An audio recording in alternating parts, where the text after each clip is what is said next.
Hi everyone. तो basically हम लोग टू ब्लॉक प्रॉब्लम्स डिस्कस कर रहे हैं। ये उसका सेकंड लेक्चर है। अगर आपने फर्स्ट लेक्चर नहीं देखा है तो मैं आपको बोलूंगा कि आप पहले जाइए और फर्स्ट लेक्चर देखिए, क्योंकि इस लेक्चर के अंदर हम लोग जितने भी क्वेश्चंस डिस्कस करेंगे टू ब्लॉक प्रॉब्लम से, वो क्वेश्चंस आप लोगों को किस तरीके से करना है उसका मेथड मैंने फर्स्ट लेक्चर में सिखाया है। तो मैं बोलूंगा कि ये लेक्चर कंटिन्यू करने से पहले आप लोग पहले फर्स्ट लेक्चर देखिए। उस लेक्चर का लिंक जो है इस वीडियो के डिस्क्रिप्शन में आप लोगों को मिल जाएगा। ठीक है, तो यहां पे हम लोग जो भी क्वेश्चन डिस्कस करेंगे उनमें हम लोग वही कॉन्सेप्ट यूज करेंगे, वही मेथड यूज करेंगे जो मैंने फर्स्ट लेक्चर के अंदर डिस्कस किया है। अगर आप वो लेक्चर देखते हैं अच्छे से तो आपको इस लेक्चर के अंदर जितने भी क्वेश्चन डिस्कस कर रहे हैं वो बहुत अच्छे से समझ में आएंगे। चलिए अभी हम लोग नेक्स्ट क्वेश्चन डिस्कस करते हैं, क्वेश्चन नंबर 5। अगेन ये क्वेश्चन बहुत इंपॉर्टेंट है। बेसिकली इस क्वेश्चन में क्या दिया हुआ है कि हमारे पास ब्लॉक ए है एंड ब्लॉक बी है, दोनों का मास दिया हुआ है। ब्लॉक बी के ऊपर एक फोर्स लग रहा है 2 mg इन राइट डायरेक्शन, और ब्लॉक बी और ग्राउंड के बीच में जो सरफेस है वो सरफेस स्मूथ है, मतलब वहां पे कोई भी फ्रिक्शन नहीं है। लेकिन ब्लॉक ए और बी के बीच में फ्रिक्शन है और कोफिशिएंट 0.2 दिया गया है। तो अब इस क्वेश्चन के अंदर हमें क्या निकालना है? हमें निकालना है कि ब्लॉक ए का एक्सेलरेशन निकालना है ग्राउंड के रेस्पेक्ट में, और ब्लॉक ए का एक्सेलरेशन निकालना है with respect to block B. तो अब ये निकालने से पहले सबसे पहले हम लोग ये चेक करेंगे कि दोनों ब्लॉक साथ में चल रहे हैं या दोनों ब्लॉक अलग अलग चल रहे हैं। अब ये चेक करने के लिए आपको जो मेथड बताया गया है वही यूज करेंगे हम लोग। सबसे पहले हम लोग क्या करेंगे, नॉर्मल निकालेंगे दोनों सरफेस के बीच में। जैसे मान लो यहाँ पे नॉर्मल n1 है और यहाँ का नॉर्मल कितना है n2। तो n1 की वैल्यू हमारी कितनी हो जाएगी, n1 4mg हो जाएगा और n2 हमारा हो जाएगा mg। ये हमारी n1 और n2 की वैल्यू आ गई, ये स्टेप 1 हो जाएगी। दूसरी स्टेप कौन सी हो जाएगी हमारी, जहां पे हम लोग लिमिटिंग की वैल्यू निकालेंगे। तो देखो यहाँ पे तो कोई लिमिटिंग है नहीं इस वाले सरफेस के ऊपर। हमारा जो लिमिटिंग होगा वो ए और बी के बीच में जो सरफेस है उसी का होगा। तो लिमिटिंग कितना हो जाएगा, F limiting is equal to mu into n2। Mu कितना है 0.2 इंटू n2 कितना है mc।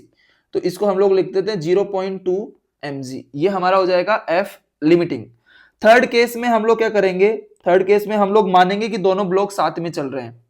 अब अगर दोनों ब्लॉक साथ में चल रहे हैं और फोर्स नीचे वाले ब्लॉक पे लग रहा है, फोर्स नीचे वाले ब्लॉक पे लग रहा है यहां पे, और कितना फोर्स लग रहा है, F is equal to 2mg लग रहा है नीचे वाले ब्लॉक पे। और दोनों ब्लॉक मानेंगे कि दोनों ब्लॉक साथ में चल रहे हैं, तो दोनों ब्लॉक का एक्सेलरेशन कितना है a। So a is equal to कितना हो जाएगा, net force 2mg divided by 4m। तो ये आ जाएगा 0.5 mg। ये क्या आ जाएगा, एक्सेलरेशन, सॉरी m कैंसिल हो जाएगा ना, तो केवल 0.5 g आ जाएगा, 0.5 g। ठीक है, m से m कैंसिल हो जाएगा।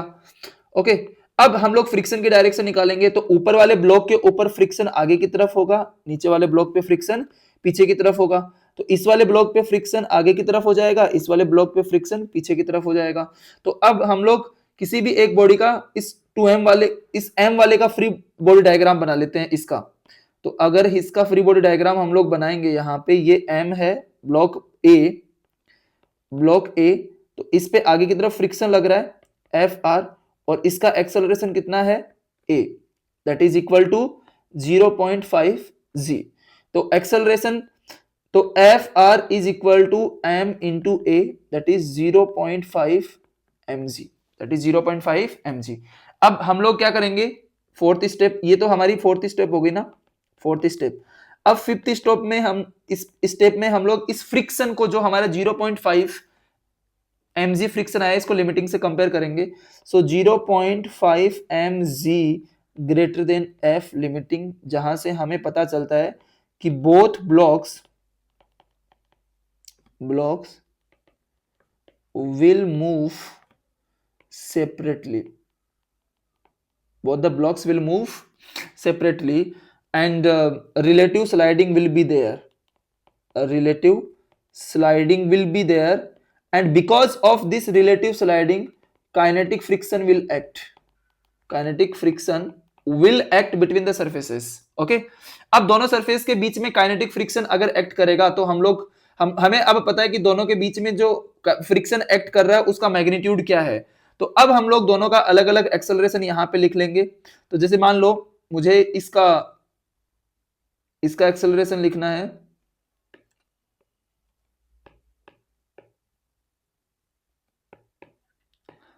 ए और बी दोनों का एक्सेलरेशन लिखना है। तो जैसे मान लो ये वाला बी है, तो इसका एक्सेलरेशन हम लोग मान लेते हैं ए, इसका एक्सेलरेशन हम लोग मान लेते हैं ए बी। अब ये जो फ्रिक्शन एक्ट कर रहा है, ये फ्रिक्शन हमारा है काइनेटिक फ्रिक्शन एफ के, यहां पे भी क्या हो जाएगा एफ के, और एफ के का मैग्नीट्यूड कितना हो जाएगा, F K is equal to mu into N two, that is 0.2 into M G. Is that clear? तो ये हमारा म्यू एफ के हो जाएगा, ठीक है। अब एक्सेलरेशन ऑफ ए हमें लिखना है, तो वो हो जाएगा F K divided by M. So A is equal to what is F K, 0.2 mg divided by m will get cancelled, we will get that is g by 5, we can write this g by 5, and acceleration of b is equal to 2 mg minus 0.2 mg divided by 3m. So AB is equal to 1.8 mg divided by m. M will get cancelled. We will get m will get cancelled. We will get 0.6 g. 0.6 g. Okay, तो अभी इस 0.6 g को हम लोग क्या लिख सकते हैं, 6/10 g, that is 3/5 g. That is the acceleration of B. But अब हमें इस क्वेश्चन के अंदर क्या निकालना है, अब ये वाला जो एक्सेलरेशन आया ना, ये वाला एक्सेलरेशन, ये acceleration with respect to ground है। ये एक्सेलरेशन क्या है, विद रेस्पेक्ट टू ग्राउंड। अब इसके बाद में हमें क्या निकालना है, acceleration with respect to B भी निकालना है। तो अब acceleration of A with respect to ground, क्योंकि ये जो भी सिचुएशन हम लोग एनालाइज कर रहे हैं यहां पे, ये एनालाइज कर रहे हैं ग्राउंड के रेस्पेक्ट में। तो हमारा acceleration of A with respect to ground कितना आ जाएगा, g by 5। तो अब हमारा acceleration of A with respect to B जो आएगा, वो आएगा acceleration of A with respect to B is equal to A minus A B. What is A, g by 5 minus 3g by 5, तो ये आ जाएगा नेगेटिव -2g by 5।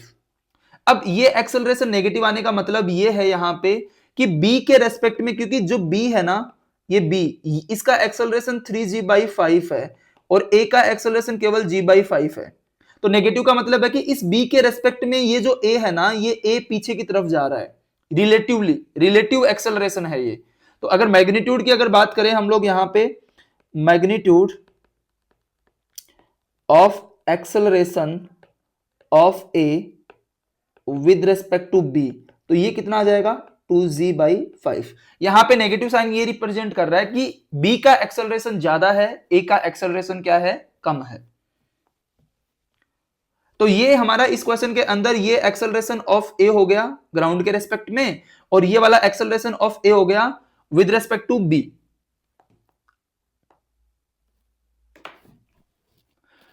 अभी हम लोग नेक्स्ट क्वेश्चन डिस्कस करते हैं, क्वेश्चन नंबर 6, एग्जांपल 6 बेसिकली। अब ये बहुत ही इंटरेस्टिंग क्वेश्चन है। इस क्वेश्चन में देखो क्या पूछा गया है, सबसे पहले उसको देखते हैं हम लोग कि यहां पे अगेन ब्लॉक बी दिया हुआ है, ब्लॉक ए दिया हुआ है, बी और ग्राउंड के बीच में कोई फ्रिक्शन नहीं है, लेकिन ए और बी के बीच में फ्रिक्शन है। फ्रिक्शन कोफिशिएंट म्यू दिया हुआ है यहां पे। अब देखो यहां पे थोड़ा सा चेंज हो जाता है। अभी तक हम लोग जितने भी फोर्स अप्लाई कर रहे थे वो कांस्टेंट फोर्स अप्लाई कर रहे थे, हम लोग क्या अप्लाई कर रहे थे, कांस्टेंट फोर्स अप्लाई कर रहे थे। लेकिन इसके अंदर अब आप लोग देखोगे कि ए के ऊपर जो फोर्स एक्ट कर रहा है वो वेरिएबल फोर्स है, यहां पे लीनियरली वेरी कर रहा है। इसका मतलब जैसे जैसे टाइम बढ़ रहा है, ये ए के ऊपर जो फोर्स है ये भी बढ़ता जा रहा है, ठीक है। So a horizontal force is increasing linearly with time, begins to act on A, plot graphs of acceleration of A and B with respect to time. हमें यहाँ पे ए और बी के एक्सेलरेशन का टाइम के साथ ग्राफ बनाना है। ठीक है, बहुत ही अच्छा क्वेश्चन है, इसको हम लोग डिस्कस करते हैं। ठीक है, अब इस क्वेश्चन में आपको कुछ अलग से सोचने की जरूरत है। देखो, अगर अभी तक हम लोगों ने जितने भी क्वेश्चन डिस्कस किए, तो एक चीज आप लोगों ने ऑब्जर्व करी होगी कि चाहे ये जो एफ फोर्स है, चाहे ये लोअर ब्लॉक पे लगाओ या अपर ब्लॉक पे लगाओ, इसका मैग्नीट्यूड जब कम होता है ना, इसकी वैल्यू जब लो होती है ना, तो दोनों ब्लॉक साथ में चलते हैं। मतलब जो अप्लाइड फोर्स एफ है, उसकी कम वैल्यू के लिए, उसकी लेस वैल्यू के लिए दोनों ब्लॉक साथ में चलेंगे। लेकिन जैसे जैसे एफ का मैग्नीट्यूड बढ़ाते हैं, उसके बाद में दोनों ब्लॉक अलग अलग चलना स्टार्ट कर देते हैं। ठीक है, अब दोनों ब्लॉक अगर साथ में चल रहे हैं, इसका मतलब दोनों के बीच में जो फ्रिक्शन लग रहा है, वो फ्रिक्शन कौन सा है? स्टैटिक फ्रिक्शन लग रहा है। दोनों ब्लॉक के बीच में जो फ्रिक्शन लग रहा है, कौन सा लग रहा है? स्टैटिक फ्रिक्शन दोनों के बीच में लग रहा है। अब स्टैटिक फ्रिक्शन अपनी मैक्सिमम लिमिटिंग तक लग सकता है। तो इसका मतलब यह है कि जब दोनों ब्लॉक के बीच में स्टैटिक फ्रिक्शन अपनी मैक्सिमम वैल्यू तक लग रहा है, तब तक दोनों ब्लॉक साथ में चलेंगे। उसके बाद में दोनों ब्लॉक अलग अलग चलना स्टार्ट कर देंगे। ठीक है, तो इसका मतलब वहां तक दोनों ब्लॉक का एक्सेलरेशन सेम होगा, उसके बाद में दोनों ब्लॉक का एक्सेलरेशन क्या होगा? अलग अलग। ओके, सो हम लोग यहां पे एक बहुत ही इंपॉर्टेंट बात लिख लेते हैं कि both the blocks will move together until the static friction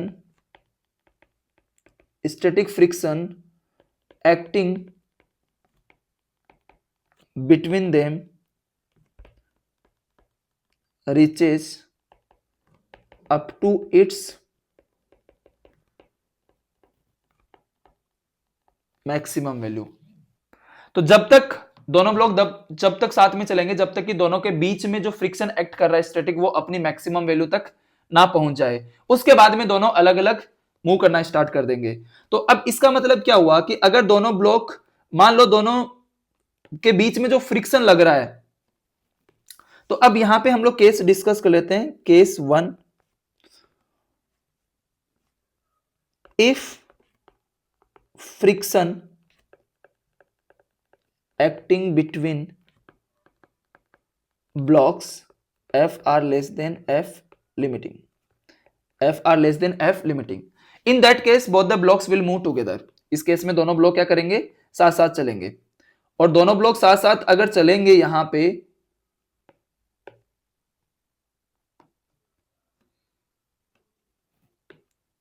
okay, तो अब यहां पे दोनों ब्लॉक का एक्सेलरेशन हम लोग मान लेते हैं कितना है? ए एक्सेलरेशन है।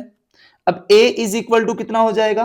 Applied force F divided by mass of A plus mass of B, that is K T divided by M A plus M B. Is that clear? Okay, and दोनों ब्लॉक ये कॉमन एक्सेलरेशन तब तक रखेंगे जब तक कि दोनों के बीच में ये जो फ्रिक्शन है, दोनों के बीच में जो फ्रिक्शन लग रहा है, जैसे इस पे फ्रिक्शन किधर लगेगा? पीछे की तरफ लगेगा। इस पे फ्रिक्शन पीछे की तरफ लगेगा, और इस पे फ्रिक्शन किधर लगेगा? आगे की तरफ लगेगा। जैसे ऊपर वाले ब्लॉक पे फ्रिक्शन लगेगा पीछे की तरफ। ओके, तो ये दोनों ब्लॉक तब तक साथ में चलेंगे जब तक कि ऊपर वाले ब्लॉक और नीचे वाले ब्लॉक के बीच में जो फ्रिक्शन है, ये अपनी लिमिटिंग वैल्यू तक नहीं पहुंच जाता। इसका मतलब दोनों ब्लॉक साथ में चलेंगे और दोनों का एक्सेलरेशन ये होगा। और आप लोग इस फॉर्मूला में देख सकते हैं कि ये जो एक्सेलरेशन है, ये प्रोपोर्शनल टू टाइम है। इसका मतलब जैसे जैसे टाइम बढ़ेगा, वैसे वैसे ये वाला एक्सेलरेशन भी बढ़ेगा। ठीक है, और यहां तक दोनों ब्लॉक साथ में चलेंगे। ठीक है, अब क्या होगा कि फर्दर अगर हम लोग यहां पे इस वाले फोर्स को और बढ़ा देंगे, इस वाले टाइम के बाद में इस वाले फोर्स को और बढ़ा देंगे, उस केस के अंदर क्या होगा कि दोनों ब्लॉक के ऊपर जो काइनेटिक फ्रिक्शन लगना स्टार्ट हो जाएगा, और दोनों ब्लॉक के ऊपर काइनेटिक फ्रिक्शन लगना स्टार्ट हो जाएगा। अब दोनों ब्लॉक अलग अलग एक्सेलरेशन के साथ चलेंगे। ओके, तो अब केस 2 में हम लोग क्या लिख लेते हैं यहां पे? Case 2, after this moment, which moment? Where the friction is equal to F limiting, both the blocks will move separately and kinetic friction will act between them। अब काइनेटिक फ्रिक्शन लगेगा, ठीक है, और अब काइनेटिक फ्रिक्शन अगर लगेगा तो हम दोनों का अलग अलग एक्सेलरेशन निकाल सकते हैं। क्यों? क्योंकि काइनेटिक फ्रिक्शन की वैल्यू हमें पता है क्या होती है, म्यू के इंटू एन। सो यहां पे F K is equal to कितना हो जाएगा, म्यू इंटू एन। कौन से सरफेस का लेंगे हम लोग, इस वाले सरफेस का लेंगे, तो यहां पे कितना आ जाएगा, एम ए जी। ये हमारा काइनेटिक फ्रिक्शन हो गया, और ये काइनेटिक फ्रिक्शन होगा कांस्टेंट। ओके, अब इसके बाद में हम दोनों ब्लॉक का अलग अलग एक्सेलरेशन निकाल लेते हैं।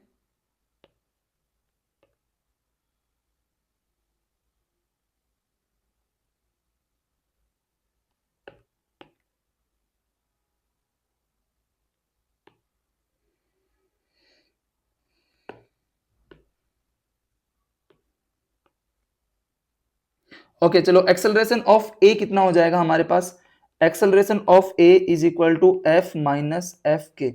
ये जो काइनेटिक फ्रिक्शन है, ये जो फ्रिक्शन होगा वो कौन सा होगा, काइनेटिक फ्रिक्शन, और इसका एक्सेलरेशन मान लेते हैं कितना है, A B.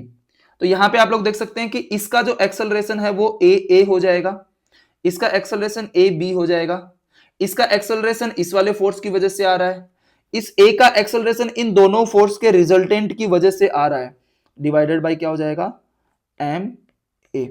Acceleration of A is equal to K T minus F K divided by M A, and यहां पे acceleration of B is equal to F K by M B.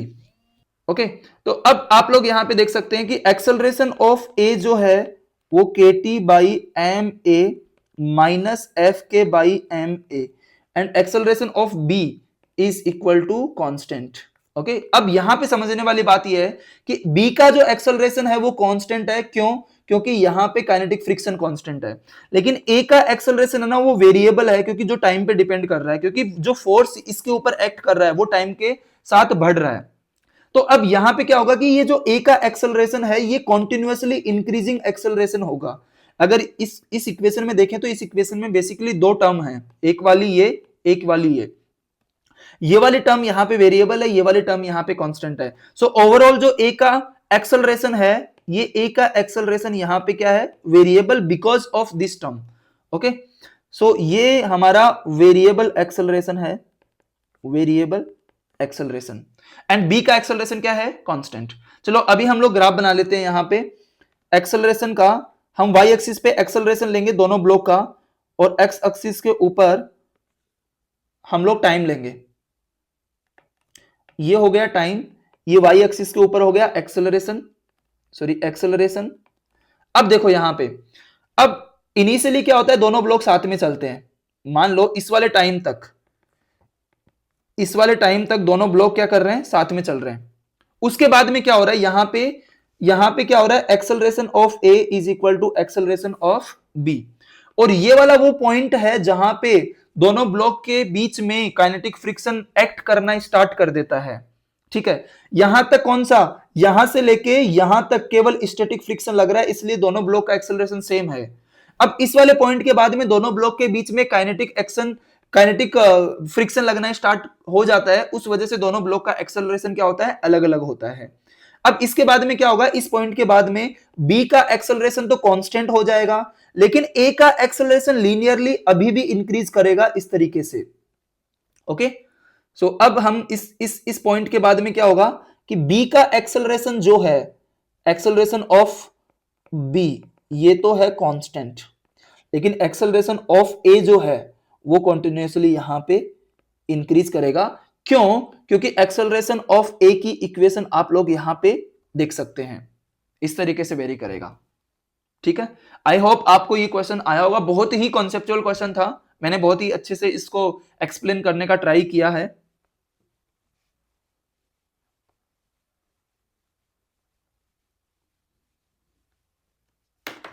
अब हमारे पास नेक्स्ट क्वेश्चन है question number 7।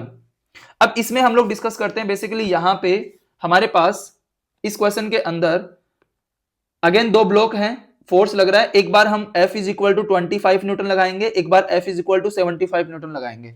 But इस question में पहले वाले question से क्या डिफरेंट है, अब ये वाली सरफेस देखो आप, ये वाली सरफेस अभी स्मूथ नहीं है, यहां पे फ्रिक्शन है एंड यहां पे भी फ्रिक्शन है, ठीक है। अब दोनों ब्लॉक के बीच में जो सरफेस है वहां पे भी फ्रिक्शन है और बॉटम वाला जो ब्लॉक है और ग्राउंड उनके बीच में भी फ्रिक्शन है। तो हम लोग यहाँ पे इन ब्लॉक को नाम दे देते हैं ब्लॉक ए एंड बी। तो अगेन हमें यहाँ पे ये चेक करना है कि जो अप्लाइड फोर्स है अगर F is equal to 25 newton है, इसके लिए दोनों ब्लॉक साथ में चलेंगे, अलग अलग चलेंगे। दोनों ब्लॉक साथ में चलेंगे तो उनका एक्सेलरेशन क्या होगा, दोनों ब्लॉक अलग अलग चलेंगे तो उनका एक्सेलरेशन क्या होगा, ये हमें यहाँ पे निकालना है। तो इस क्वेश्चन का सोल्यूशन में हम लोग सबसे पहला केस लेते हैं, जब हम लोग F कितना लगा रहे हैं, F is equal to 25 newton लगा रहे हैं, कितना लगा रहे हैं, F is equal to 25 newton. Okay चलो अभी देखते हैं, हम लोग वही स्टेप्स फॉलो करेंगे यहां पे कि सबसे पहला हम लोग क्या करेंगे कि मान लो यहां पे इस वाले सरफेस के ऊपर, इस वाले सरफेस पे नॉर्मल N2 है, यहां पे नॉर्मल कितना है N1, मान लो ये वाला N1 है, ये वाला कितना है N2, तो यहां पे N1 की वैल्यू कितनी हो जाएगी, N1 की वैल्यू 20 न्यूटन हो जाएगी, N2 की वैल्यू कितनी हो जाएगी, यहां पे N2 की वैल्यू 100 न्यूटन हो जाएगी, ठीक है। उसके बाद में हम लोग इस वाली सरफेस एंड इस वाली सरफेस पे क्या निकालेंगे, लिमिटिंग निकालेंगे। तो F लिमिटिंग कितना हो जाएगा, F लिमिटिंग 1 कितना हो जाएगा, म्यू 1 मिनट। अब हम लोग इन दोनों सरफेस के बीच में F लिमिटिंग निकाल लेंगे। तो जैसे मान लो कि मैंने यहाँ पे N2 लिया है तो इस वाले को हम लोग म्यू 2 ले लेते हैं, इसको म्यू 1 ले लेते हैं, ठीक है, थोड़ा सा करेक्शन कर लेते हैं। तो ये वाला हमारा म्यू 2 है और ये वाला हमारा म्यू 1 है। So mu 2 is equal to 0.5, mu 1 is equal to 0.2। Okay so अब हम लोग F लिमिटिंग निकाल लेते हैं, F limiting 1 is equal to, मतलब लिमिटिंग इस वाले सरफेस पे कितना हो जाएगा, म्यू 1 N1 एंड म्यू 1 की वैल्यू कितनी है 0.2 इंटू N1 कितना है 20, that is equal to 4 newton, that is equal to 4 newton. Okay अब FL2 भी निकाल लेते हैं हम लोग सेकेंड वाले सरफेस पे limiting. So FL2 is equal to mu 2 into N2, so FL2 is equal to mu 2 0.5 into what is N2 100 and that is equal to 50 newton, that is equal to 50 newton. ये हमारी किसकी value आ गई, FL1 limiting at 1 and limiting at 2, दोनों की value हमारे पास आ गई।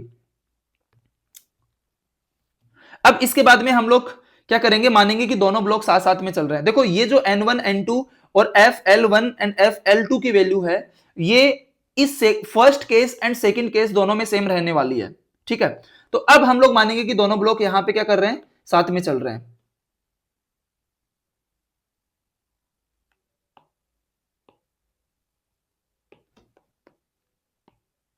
अब देखो यहां पे एक बहुत ही इंपॉर्टेंट बात है जो आप लोगों को समझनी चाहिए अगर आप टू ब्लॉक प्रॉब्लम कर रहे हैं जहां पे दोनों सरफेस पे फ्रिक्शन है।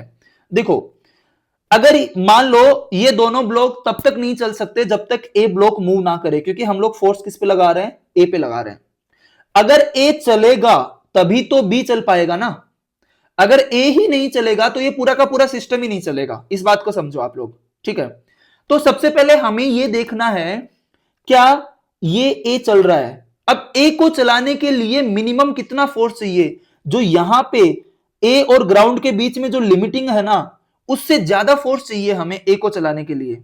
मेरी बात समझ में आ रही है कि अगर मान लो जब तक ये ए नहीं चलेगा तो सिस्टम नहीं चलेगा, लेकिन अगर हम लोग ए को चलाना चाहते हैं तो मिनिमम ये जो फोर्स अप्लाई कर रहे हैं इसकी मिनिमम वैल्यू तो उतनी लगानी पड़ेगी ना जितना यहां पे लिमिटिंग है। हमें लिमिटिंग कितना है यहां पे 50 न्यूटन। सो एटलीस्ट ये जो F लगा रहे हैं ये 50 न्यूटन तो होना चाहिए। तो अगर ये F जो लगा रहे हैं ये 50 न्यूटन से कम है, उस केस में क्या होगा कि ये A मूव नहीं करेगा, और अगर A मूव नहीं करेगा तो पूरा का पूरा सिस्टम ही मूव नहीं करेगा। मेरी बात समझ में आ रही है। हम लोग फोर्स कितना अप्लाई कर रहे हैं भाई, यहां पे 25 न्यूटन अप्लाई कर रहे हैं, लेकिन इस वाली सरफेस का लिमिटिंग कितना है, एफ लिमिटिंग 2 तो 50 न्यूटन है। इसका मतलब क्या हुआ, इस ब्लॉक को चलाने के लिए मिनिमम रिक्वायर्ड फोर्स 50 न्यूटन होना चाहिए और अप्लाइड फोर्स कितना है 25 न्यूटन। इसका मतलब यहां पे स्लाइडिंग होगी नहीं, और अगर यहां पे स्लाइडिंग नहीं होगी तो ए वाला चलेगा नहीं, और जब तक ए वाला नहीं चलेगा तब तक बी वाला भी नहीं चलेगा। मेरी बात समझ में आ रही है? ठीक है, अब यहां पे हम लोग क्या लिख सकते हैं कि द मिनिमम रिक्वायर्ड फोर्स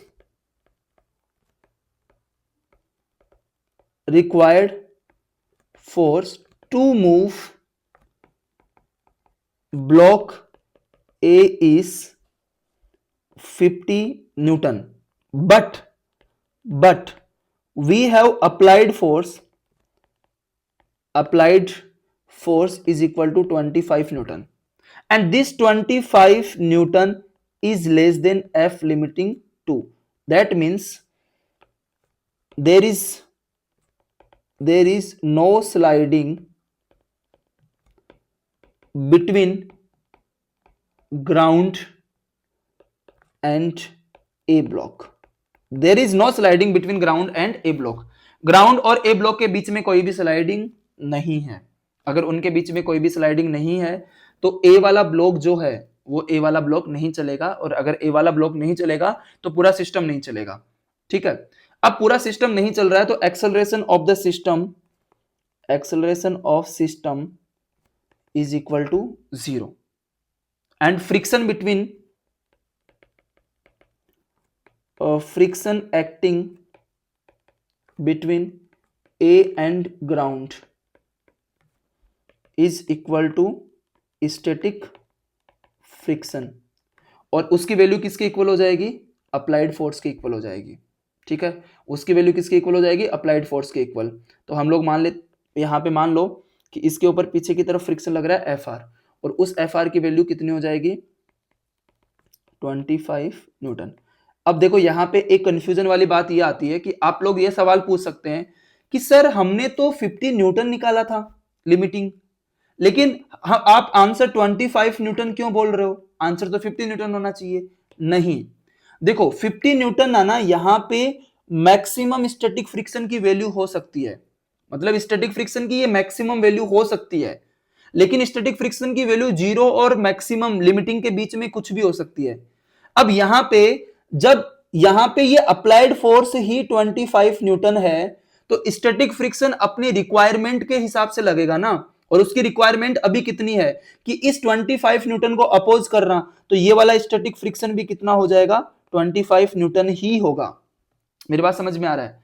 और अब यहां पे तो फ्रिक्शन कितना लग रहा है, हमारा फ्रिक्शन आ गया कितना 25 न्यूटन, लेकिन ए और बी के बीच में कोई भी मोशन की टेंडेंसी नहीं है, रिलेटिव मोशन की टेंडेंसी नहीं है। क्यों? क्योंकि ए तो मूव कर ही नहीं रहा है, तो यहां पे ए और बी के बीच में कोई भी मोशन की टेंडेंसी नहीं है और ना ही कोई रिलेटिव मोशन है, इसलिए ए और बी के बीच में कोई भी फ्रिक्शन नहीं लगेगा।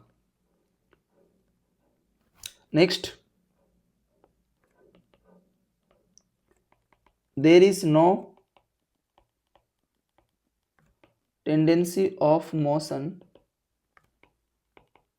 between blocks A and B, so the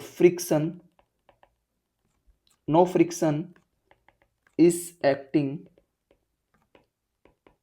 between them, no friction is acting between them, तो उनके बीच में जो फ्रिक्शन की वैल्यू कितनी हो जाएगी 0। ओके, चलो अभी नेक्स्ट एग्जांपल डिस्कस करते हैं। अब देखो इस एग्जांपल एंड इससे पहले जो हमने एग्जांपल किया है उन दोनों में क्या डिफरेंस है कि यहां पे अभी जो ये फोर्स है इस फोर्स की वैल्यू हम लोग 75 न्यूटन ले रहे हैं। ठीक है, बाकी सारी चीजें सेम है। ओके, तो अब हम लोग क्या करेंगे, हम लोग वही करेंगे कि हम पहले इन दो सरफेस पे क्या निकालेंगे, लिमिटिंग फ्रिक्शन की वैल्यू निकालेंगे।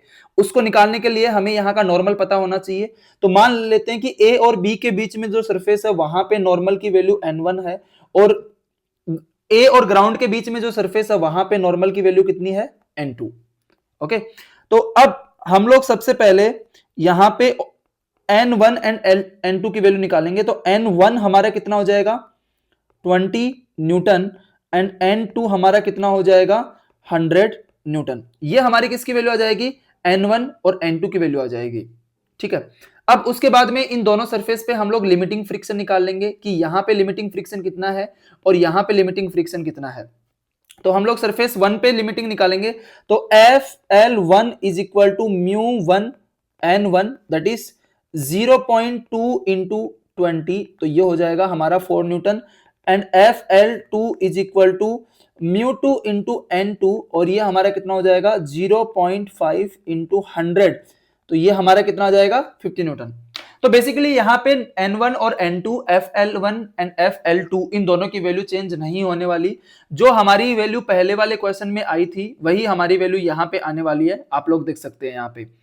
ओके, अब इसके बाद में हम लोग बात करते हैं कि अब देखो, अब यहाँ पे थोड़ा सा क्या चेंज हो रहा है कि अब हम लोग यहाँ पे ये जो फोर्स लगा रहे हैं ये फोर्स 75 न्यूटन लगा रहे हैं। ठीक है, अब देखो इससे पहले वाले क्वेश्चन में हमने क्या डिस्कस किया था कि इस ए ब्लॉक को मूव कराने के लिए मिनिमम कितना फोर्स चाहिए, FL2 के इक्वल फोर्स चाहिए। अभी FL2 की वैल्यू कितनी है 50 न्यूटन है।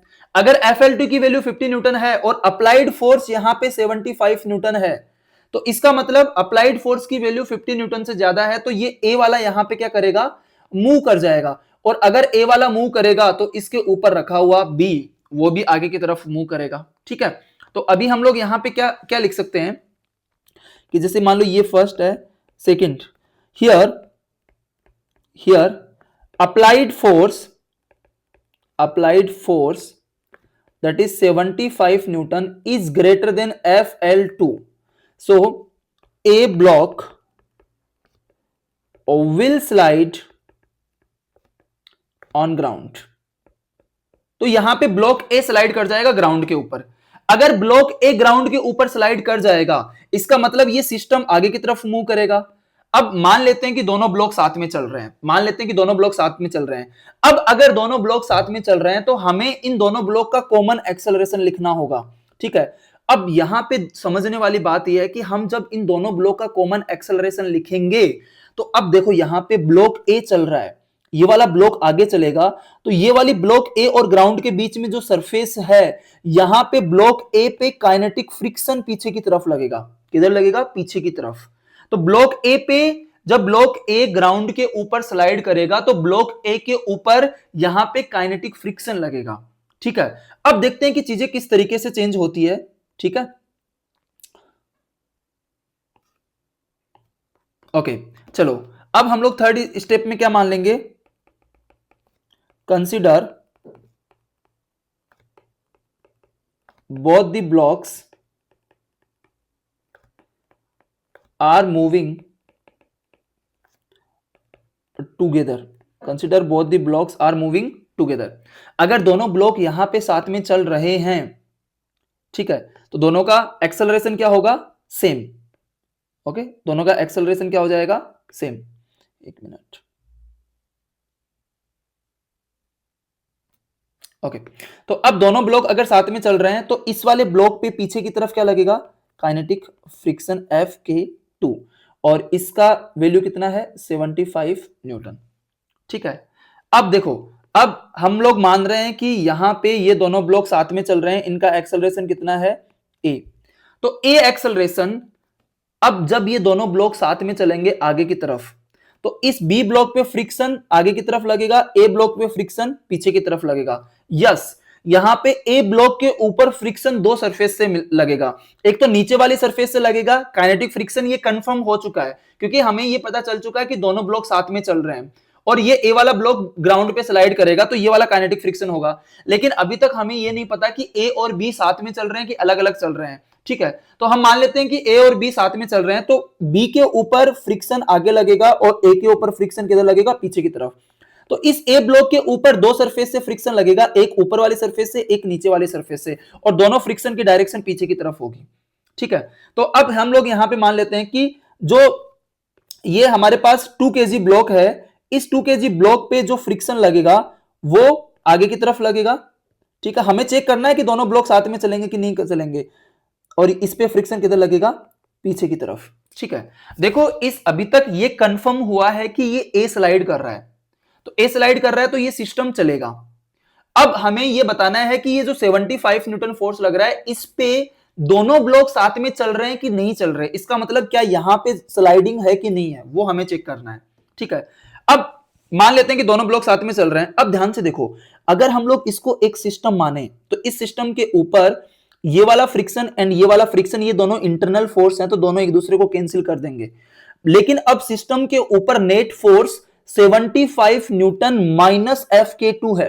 क्या है? 75 newton minus F K to है।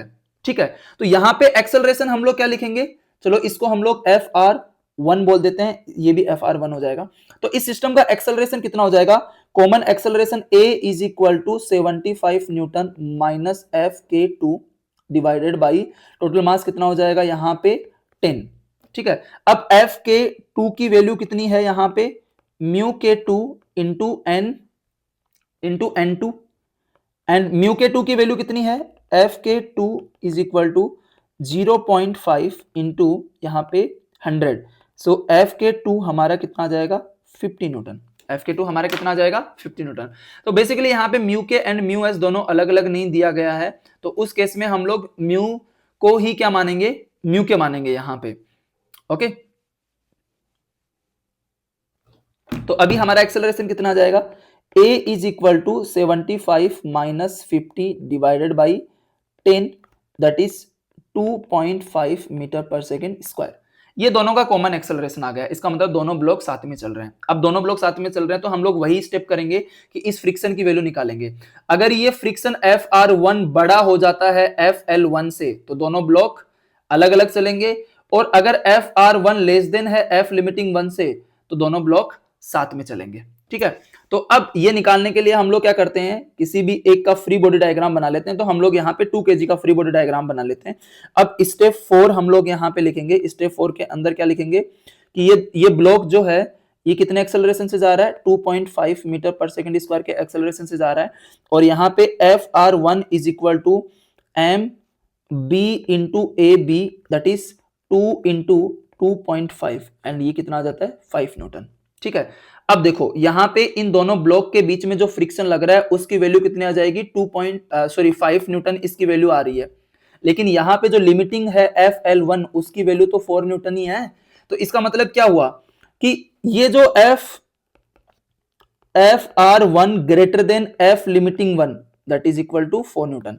देखो ये वाला एफ लिमिटिंग वन कितना है? 4 न्यूटन, और एफ आर वन की वैल्यू कितनी आ रही है? 5 न्यूटन। अब ये इससे बड़ा है, इसका मतलब हमारा क्या कंक्लूजन निकलता है? That both the blocks will move separately and the friction acting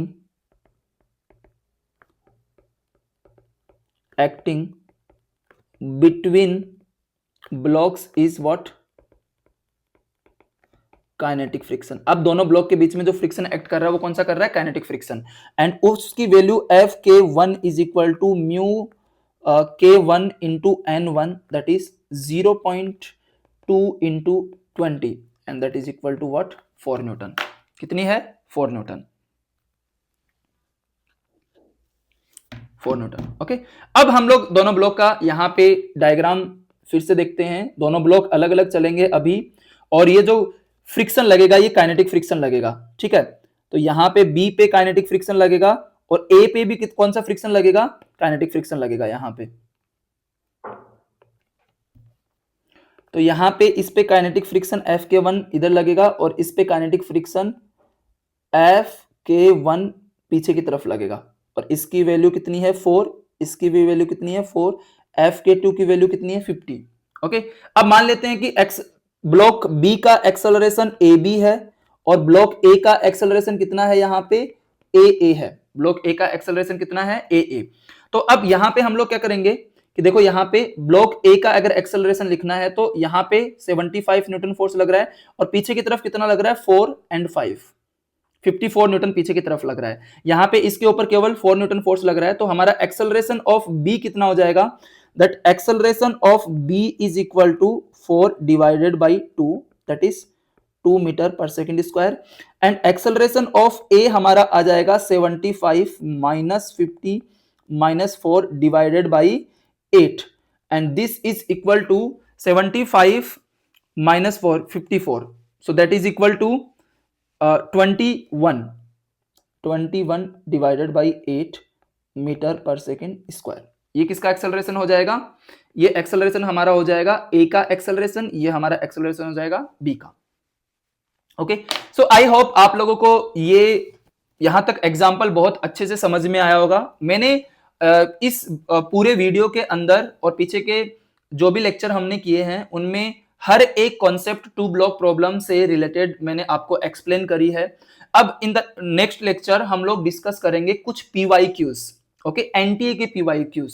सो जब मैं बोलता हूं एनटीए के PYQs, that means NTA JEE main का पेपर भी बनाता है और नीट का पेपर भी बनाता है, तो हम वहां पे PYQs डिस्कस करेंगे, जो कि कुछ PYQs नीट के होंगे, कुछ PYQs यहाँ पे जेईई मेन के होंगे, ठीक है।